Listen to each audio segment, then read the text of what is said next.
Hello all 8th class students. This video is for you. This is the chapter of civics. Chapter number 6, understanding our criminal justice system. Criminal justice system क्या होता है, इस chapter में हम completely पढ़ेंगे की persons के बारे में कि जो भी हमारे इंडियन जस्टिस सिस्टम में कौन कौन से पीपल्स होते हैं जो बहुत ज़्यादा मेन इम्पॉर्टेंट पीपल्स होते हैं। तो इसमें फर्स्ट आप पढ़ेंगे पुलिस के बारे में, सेकंड आप पढ़ेंगे पब्लिक प्रोसिक्यूटर के बारे में, और थर्ड पढ़ेंगे डिफेंस लॉयर के बारे में। इसमें क्या होता है, व्हेन यू सी समवन, अगर आप किसी को देखते हो कि कोई आपके सामने किसी लॉ को वायलेंट कर रहा है यानी कि लॉ को ब्रेक कर रहा है, आप इमीडिएटली क्या करते हो, पुलिस को इन्फॉर्म करते हो। You just use to inform the police. आप मूवीज़ वगैरह में देखते हो ना कि फटाफट भाग के पुलिस स्टेशन में जाके रिपोर्ट्स फाइल कराई जाती हैं, ठीक है। फिर उसके बाद पीपल्स अरेस्ट होते हैं और फिर अरेस्टिंग के बाद उनको कोर्ट में पेश किया जाता है और वहाँ पे जाके जज क्या करते हैं, फाइनल डिसीजन लेते हैं कि वो पर्सन गिल्टी है या नहीं है, ठीक है। कोर्ट में उसको रिप्रेजेंट करा जाता है। वो करता कौन है, पुलिस करता है। और आप मूवीज में भी देखते हैं ना हम लोग कि प्रॉपरली जज बैठा होता है, विटनेसेस होते हैं, पुलिस होती है, ठीक है, आपके लॉयर्स होते हैं, पब्लिक प्रोसिक्यूटर, डिफेंस लॉयर होते हैं, और जो एक्यूज होता है उसके रिलेटिव्स होते हैं, विटनेसेस के रिलेटिव होते हैं। मतलब वो सब कुछ ओपन कोर्ट होता है। और जब ऐसा ओपन कोर्ट का एनवायरनमेंट होता है तो उसको बोलते हैं फेयर ट्रायल। ये भी मैं आपको इसी चैप्टर में आगे बताऊंगी। ये टर्म्स हैं जो हम इस कंप्लीट चैप्टर में पढ़ेंगे, क्योंकि हमारे कॉन्स्टिट्यूशन इस तरीके से फ्रेम करे गए हैं जिसमें कि कोई भी इंडिविजुअल जिसके ऊपर कोई भी हमने एक्यूज पर्सन के खिलाफ एफआईआर कराई है, पुलिस उसको अरेस्ट कर रहा है एज अ सस्पेक्ट, तो उसको कंप्लीटली अपने आप को गलत साबित करने का पूरा उसको अधिकार मिलता है, क्योंकि हमारा कॉन्स्टिट्यूशन डेमोक्रेटिक के बारे में हमेशा ही राइट्स बताए जाते हैं, जो आप ऑलरेडी 6-7 स्टैंडर्ड्स में पढ़ चुके हो। देखो ये आपका चैप्टर है, ये आपका सिविक्स का चैप्टर है, understanding our criminal justice system. इसमें पेज में जो बताया हुआ है वो मैं आप लोगों को बोर्ड पे थोड़ा बहुत स्टार्टिंग में इंट्रो में बता चुकी हूँ। मैं डायरेक्टली आपका टाइम वेस्ट ना करते हुए बेटा मैं आपके चैप्टर को स्टार्ट करती हूँ, बिकॉज नहीं तो फिर वीडियोस बड़ी हो जाती है, नंबर ऑफ वीडियोस होती हैं और बच्चे डिस्ट्रैक्ट हो जाते हैं। ओके, तो इस कंप्लीट में आपको चैप्टर में एक स्टोरी बताई गई है, like from the cartoonist. It is very interesting story. इसके थ्रू मैं आपको बहुत सारी चीज़ों के बारे में चैप्टर में बताऊंगी। फर्स्ट इसमें ये जो लेडी देख रही हो इनका नेम मिसेस शिंदे है। ये कहीं जा रहे हैं बाहर अपने हस्बैंड के साथ, तो ये गोल्ड की चेन ढूंढ रहे हैं अपने रूम में। उन्होंने एक शेल्फ में, कबर्ड में रखा था, ड्रॉर में रखा था। She searching her gold chain. एकदम से उनके हस्बैंड आते हैं। हस्बैंड कहते हैं चलो चलो हम लेट हो रहे हैं, वेडिंग पे में जाना है और तुमको चलो तुम लेट हो रही हो। तो फटाफट से मिसेस शिंदे वहाँ आती है और मिस्टर शिंदे को बताती है कि मुझे लगता है शांति ने ना मेरे ड्रॉर में से, अलमारी में से, मेरे रूम में से मेरी गोल्ड की चेन को चुरा लिया है। थोड़ी देर बाद वहाँ पे शांति प्रेजेंट होती है। शांति आती है और मिसेस शिंदे शांति से पूछती है, शांति अब तुमने चोरी करना भी शुरू कर दिया है? आई वॉन्ट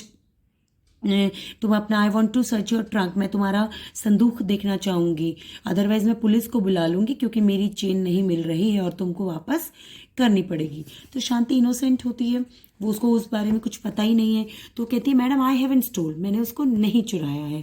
तो मिस्टर मिसेस शिंदे उसको बोल रहे हैं बार बार कि तुमको चेन दो, और उनके ट्रंक को मंगाते हैं और उसको चेक करते हैं। तो उस ट्रंक में मिस्टर मिसेस शिंदे को 10,000 रुपीज़ मिलते हैं।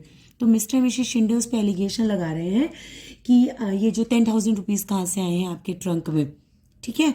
और उनसे पूछते हैं कि तुमने चेन यहाँ से चुराई है, उसको सेल किया है और उसको बेचकर तुम्हें 10,000 रुपये मिले हैं। पर शांति कहती है नहीं साहब, ये मेरे पैसे नहीं है, ये मेरे भाई ने जो जॉब करता है उसमें से, सेविंग में से बचाकर उसने पैसे मेरे पास जमा करके रखे हैं, ठीक है। जब वो गांव जाएगा तो उसको वहाँ बैल खरीदने होंगे, उसको पैसे चाहिए होंगे, मुझसे ले जाएगा। मैं बेकसूर हूँ, मैंने ऐसा कुछ भी नहीं किया है। उसको डराते हैं मिस्टर शिंदे, बोलते हैं अगर तुम हमें चेन नहीं दोगे तो हम तुम्हारी पुलिस में रिपोर्ट कर देंगे। कहकर मिस्टर शिंदे वहाँ से चले जाते हैं। पुलिस स्टेशन आते हैं वहाँ इंस्पेक्टर मिलता है। तो मिस्टर शिंदे जाके पुलिस स्टेशन में उसको बोलते हैं कि मुझे एफआईआर लॉन्च करनी है और राइट करानी है, क्योंकि मेरे घर पे एक चोर है और मेरी मेड ही नहीं मेरे घर पे चोरी की है। उसने मेरी वाइफ की गोल्ड की चेन चुरा ली है। तो वो गेट पे हवलदार से बोलता है और वो अंदर पुलिस स्टेशन में जाता है। पुलिस स्टेशन के सब इंस्पेक्टर मिस्टर राव बैठे हैं। मिस्टर शिंदे उनको अपनी एफआईआर लिखवाते हैं रिटन में, शांति और उसके ब्रदर के खिलाफ एफआईआर करते हैं। Now to the next page. Mister Shinde inspector के पास खड़े हैं, बातें कर रहे हैं। I have now right the statement that Mister Mrs Shinde about the theft, कि उनके घर में जो चोरी हुई है, लेट्स स्टील, एंड हम अब कोशिश करते हैं कि ये जो पैसे वगैरह उनको एविडेंस के तौर पे मिले हैं तो हम अरेस्ट कर सकते हैं शांति को शक के बिना पर। Please don't let take him, I haven't stole my chain. Shanti उनको बोलती है, एविडेंस के बेसिस पे शांति को पुलिस स्टेशन बुलाया गया है।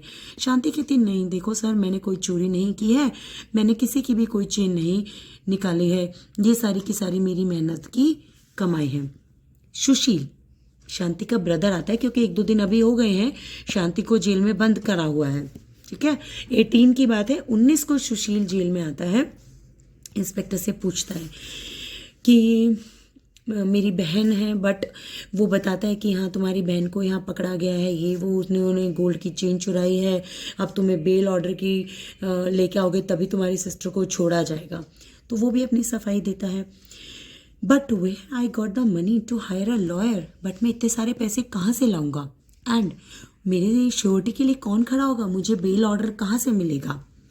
You have steel all the saving and you have taken of your saving, अपनी सेविंग में से निकालो जो तुमने चुराई है चेन। ओके, एफआईआर लिख ली है। अब जो सब इंस्पेक्टर है फोर्सफुली सुशील को पुलिस स्टेशन में ज़बरदस्ती 2 दिन के लिए भी रखते, क्योंकि मिस्टर मिसेस शिंदे ने उसके सुशील ब्रदर का नेम भी लिखवाया होता है। ब्रदर बेकसूर है, फिर भी उसको अब्यूज किया जा रहा है, मारा जा रहा है इंस्पेक्टर और अदर कांस्टेबल्स के साथ मिलकर। वो चाह रहे थे कि शांति और उसका ब्रदर दोनों ही कबूल लें, दोनों ही एग्री कर जाएं, दोनों ही मान लें पुलिस के आगे कि वो डोमेस्टिक सर्वेंट बनकर घर घर घूमकर ज्वेलरी चोरी करना चाहते हैं। There have been other complaints of the, क्योंकि उनके पास और भी चोरी की कंप्लेन थी, लेकिन इंस्पेक्टर ये सोच रहे थे कि जो आसपास में और चोरियों की कंप्लेन हो रही है वो कहीं ना कहीं ये लोग डोमेस्टिक सर्वेंट बन के तो नहीं चुरा रहे हैं। लेकिन सुशील बार बार रिपीट कर रहा है कि मैं इनोसेंट हूँ, बेकसूर हूँ, मैं तो एक फैक्ट्री वर्कर हूँ, मैं तो डोमेस्टिक वर्कर हूँ भी नहीं। The police let him to go out for the 2 days, और 2 दिन के बाद पुलिस उसको जाने देती है, लेकिन अभी तक शांति को नहीं छोड़ा है। 18 को इंसिडेंट हुआ है, 19 हो गई है, अब 23, 8, 7th मंथ भी जा चुका है, 8th मंथ अगस्त है। 23 अगस्त 2006 में ऑल दो द कोर्ट बेल्ड टू शांति, 1 महीने बाद शांति को बेल मिल भी जाती है, बट कोई शांति के लिए श्योरिटी नहीं लेता है, उसके लिए कोई खड़ा नहीं होता है जो कि 20,000 उसको सबमिट करने हैं, इसीलिए अभी भी वो जेल में ही है। She is very traumatised, she is worried about what happened during the trial. अब कोर्ट में चार्जशीट लगा दी है मिस्टर शिंदे ने शांति के खिलाफ। शांति परेशान है कि कोर्ट में क्या होगा ट्रायल में, यानी कि अभी मैंने बोर्ड पे लिखा था ना फेयर ट्रायल, तो अभी मैं आगे आने वाले चैप्टर में आपको सारी कंपोनेंट्स के बारे में बताती हूँ। What will happen to me, क्या होगा मेरे साथ। आई हैवंट डन रॉन्ग, मैंने कुछ भी गलत नहीं किया है, फिर भी मैं इन सलाखों के पीछे, बार्स के पीछे हूँ। मैडम सस्पेक्ट मी, मैडम ने मेरे को यहाँ पर पहुँचाया है, मैं मैडम को कैसे समझाती। And the money that we have saving, will I ever get it back. और जो मनी मैंने इतनी मुश्किल से 10,000 रुपीज़ सेव किए थे, जो ब्रदर ने भी कुछ सेविंग के तौर पर मेरे पास रखे थे, क्या वो मुझे मेरे पैसे वापस मिलेंगे। Let's see in the further किया उसको उसके पैसे मिलेंगे या नहीं मिले हैं। अब सितंबर 14, 2006 की बात है, पुलिस ने एक चार्जशीट दायर की है, कहाँ पर, मैजिस्ट्रेट कोर्ट में। The court gives the copy, court ने एक चार्जशीट की कॉपी भी, statement witnesses of the Shanti, witness to the Shanti, जो भी शांति के खिलाफ एविडेंस वगैरह मिले, जो स्टेटमेंट्स लिए हैं, तो उसमें लिख के चार्जशीट में दायर करके उन्होंने मैजिस्ट्रेट के सामने रख दी है। Shanti tell that the court she has no lawyer, Shanti court में जाती है और बोलती है कि भाई मेरे पास तो कोई लॉयर नहीं है, मुझे कौन डिफेंड करेगा, कौन साबित करेगा कि मैं सही हूँ और मेरे अगेंस्ट कौन बोलेगा। द मैजिस्ट्रेट अपॉइंट, अब मैजिस्ट्रेट की इस बात को सुनते हैं, समझते हैं। मैजिस्ट्रेट ने एक एडवोकेट जिनका नाम है कमला रॉय, जो शांति की डिफेंस लॉयर हैं एज अ गवर्नमेंट एक्सपेंस। शांति की डिफेंस लॉयर का नेम क्या है? कमला रॉय, जो कि गवर्नमेंट एक्सपेंस पे अब शांति के केस को लड़ेंगी। So there are two important things which you have to learn on this page. ध्यान से सुनना बेटा। आर्टिकल 22 कॉन्स्टिट्यूशन में आर्टिकल 22 क्या बताते हैं? हर पर्सन को, हर पीपल को अधिकार है कि वो अपने आप को डिफेंड करे, ठीक है, और उनको डिफेंड लॉयर मिले। अगर कोई पर्सन ये साबित कर देता है कि वो डिफेंड नहीं कर पाएंगे और वो गवर्नमेंट के कोर्ट के एक्सपेंसेस को नहीं बियर कर पाएंगे, तो स्टेट उनको हेल्प करती है लॉयर्स को प्रोवाइड करने में, जैसे शांति को मिला भी कमला रॉय के रूप में। Next is article 39। ये बहुत इंपॉर्टेंट है कि कॉन्स्टिट्यूशन बताते हैं आर्टिकल 39 के अकॉर्डिंगली कि स्टेट की रिस्पॉन्सिबिलिटी बनती है लॉयर को प्रोवाइड करना, हर सिटीजन को लॉयर प्रोवाइड करना जो भी बिलो द पॉवर्टी लाइन है, जो डिसेबल्ड है, किसी भी तरह के कोर्ट के एक्सपेंसेस पे करने के लिए, ठीक है। ये दो बहुत इंपॉर्टेंट आर्टिकल है बच्चे, जो आपको आने चाहिए, समझ में आने चाहिए, तभी आपको आगे ये चैप्टर अच्छे से समझ में आएगा। आई होप आपको यहाँ तक चैप्टर समझ में आया। अगर किसी को कोई डाउट हो, क्वेरी हो, comment me and you can ask your queries. Is that fine? Video अच्छी लगे तो लाइक करना, शेयर करना और कमेंट करना। Thank you.